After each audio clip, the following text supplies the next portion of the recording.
With the FK chain resolved, you'll now work on the IK chain. At this point, the IK chain may be difficult to see. Press F3 to temporarily turn the view to wireframe mode. Zoom in and double-click the IK shoulder bone. The whole IK chain gets selected. Of course, at this point, we simply call it an IK chain, but it doesn't have an IK solver yet. You're about to change that. With the IK chain selected, right-click and isolate the selection. Press F3 again to go back to shaded mode. Select the shoulder bone and then apply an HI solver between the shoulder and the wrist. If you wish, you can make the goal display smaller. In a few moments, you won't even need to see it anymore.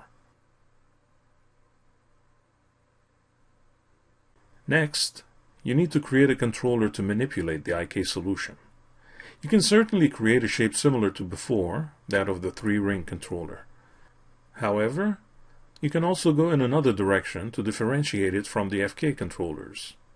As an example, you could change the 3-ring shape by adding lines in a crisscross pattern.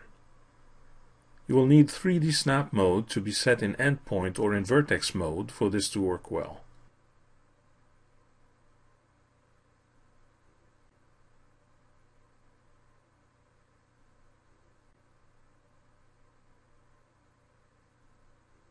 Maybe you'll decide you don't even need the circles after all. Maybe just the intersecting lines.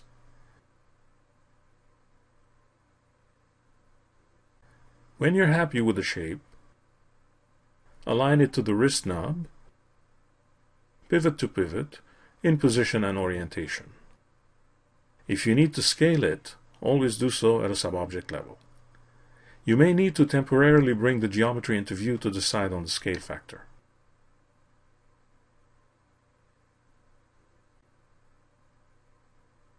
When done, set the wire color to be the same as the IK chain. Now select the IK goal and link it to the controller. This may be easier to do in wireframe mode.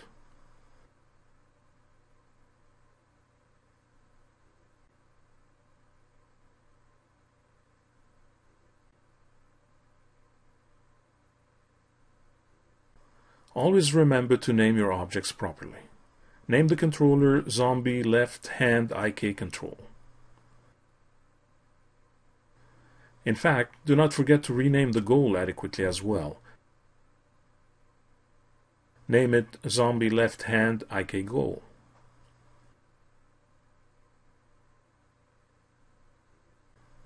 Select the controller and move it around on the XY plane. As you can see, it drives the IK solution. With the controller selected, go ahead and freeze its transforms. You still need to control the elbow swivel. You will use a custom attribute for that purpose, much like you did with the knees. With the IK controller selected, go to the Modify panel and apply an attribute holder modifier. Press Alt-1 to open the parameter editor dialog. Name the attribute Elbow Swivel and set the width to 100. Set the range from -10 to +10 and the justification to the right. Click the Add button to add the custom attribute to the modifier. Dismiss the dialog when done. This is work I've done before when working on the legs, so it should be familiar to you. Zoom in on the controller and the IK goal.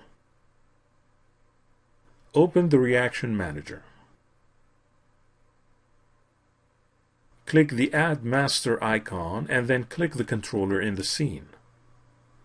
Wire it to the Elbow Swivel custom attribute. Now select the IK goal and click the Add Selected icon in the Reaction Manager.